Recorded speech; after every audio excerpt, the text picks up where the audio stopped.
오늘 외부에서 예초기 작업을 해야 돼요. 예, 저는 예초기도 돌리는 여자랍니다.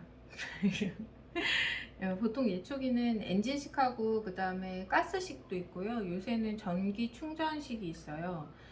저는 엔진식도 가지고 있고 전기 충전식도 가지고 있는데 아무래도 제가 여자다 보니까 전기 충전식을 더 선호하는 편이에요. 제가 쓰는 브랜드는 그린웍스라는 브랜드 거고 이게 40V 짜리예요. 볼트라고 하는 거는 이제 여자분들은 잘 모르시겠지만 볼트는 힘을 생각하시면 되고요. 전기 제품을 사실 때 암페어는 그 배터리의 양이에요. 그러니까 40V 정도면 제가 볼 때는 엔진식보다는 조금 더 모자라는 것 같은데 정원에서 간단히 제초 작업할 때는 무리 없이 잘 쓸 수가 있어요. 보통 여기는 이제 실로 돼가지고 줄로 끊는 것도 있고요, 날로 돌리는 것도 있는데 요 그린웍스 제품을 선택한 거는 요거는 사제로 나오는 안전날들이에요.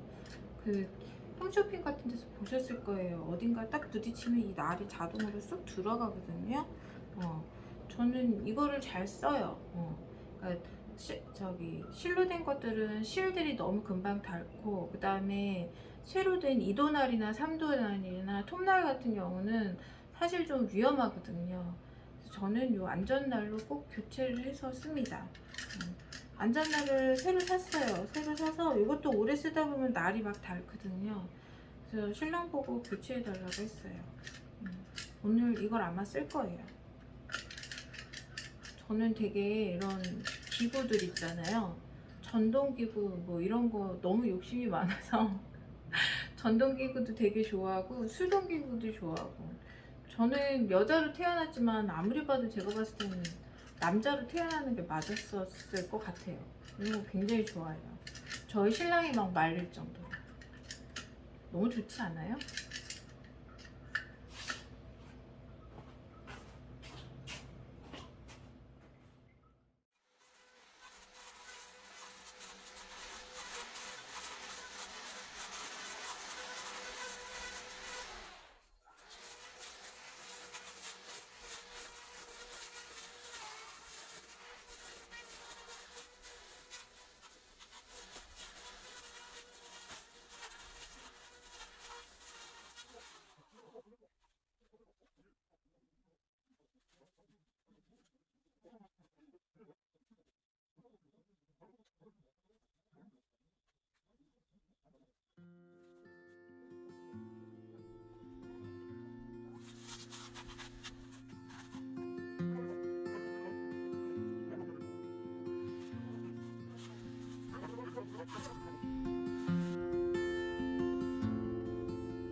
오늘은 정원에 나가서 이 구근을 심어볼 거예요.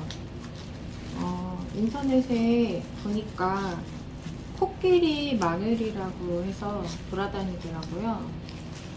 어떤 설명을 보면 진짜 마늘 종류는 아니고 오히려 리크에 가깝다고 하는데, 어쨌건 백합과 식물이고, 제가 이거를 구입한 거는 마늘 종자가 이렇게 커요. 마늘처럼 생겼죠. 어떤 것들은 쪽이 하나로 되어 있는 것들도 있더라고요. 이렇게 커요. 근데 이 코끼리 마늘의 그 꽃이 알리움 기간티움하고 거의 비슷하다고 그러더라고요. 사진으로 봐서는 잘 구분이 안 될 정도로. 근데 이제 크기는 조금 작은가 보더라고요. 근데 제가 예전에 기간티움을 무지하게 많이 사서 정원에 심었다가 다 죽였어요. 이유가 아마도 제가 봤을 땐 선충 피해였던 것 같고, 그거 아니어도 여러 가지 다른 이유가 있었을 것 같은데, 아시다시피 알리움 기간티움이 굉장히 이쁘긴 한데 종자값이 너무 비싸거든요. 근데 이거는 코끼리 마늘은 우리나라 원래 토종이라는 얘기가 있을 정도로 우리나라에서 많이 재배가 돼요. 지방 어디인가 가면 이 코끼리 마늘 축제도 한다고 그러더라고요. 그래서 이거를 식용으로 쓰기도 하고 꽃 자체를 여러 가지 조경 식물로도 쓰기는 하는데, 기간티움을 다시 도전할 만큼의 여유는 없고 그래서 코끼리 마늘을 심어 볼 거예요.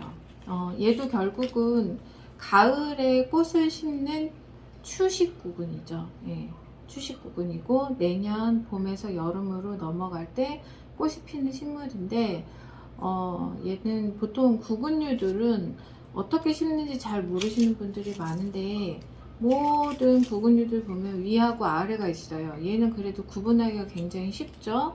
여기 뾰족한 데가 위고 여기가 아래예요. 아래를 땅속 방향으로 하고 모든 종자의 두세 배 깊이로 땅을 파고 심으면 돼요. 보통 흙이나 아니면은 흙에 심을 때나 혹은 꽃의 얼굴이 굉장히 크거나 무거울 때는 조금 더 깊이 3배나 4배 가까이 심어도 되고요. 꽃이 얼굴이 작던가 가볍던가 혹은 화분에 심을 때는 2배 정도면 돼요. 이거는 알리움 같은 이런 구근류 말고도요, 종자, 일반 씨앗 종자도 다 똑같은 상황이거든요. 모든 종자는 자기 종자 부피의 2배나 3배 깊이의 흙에다가 묻는다 라고 생각하시면 돼요. 그러면 요거는 한 이 정도겠죠? 그죠? 이렇게 심어 보겠습니다.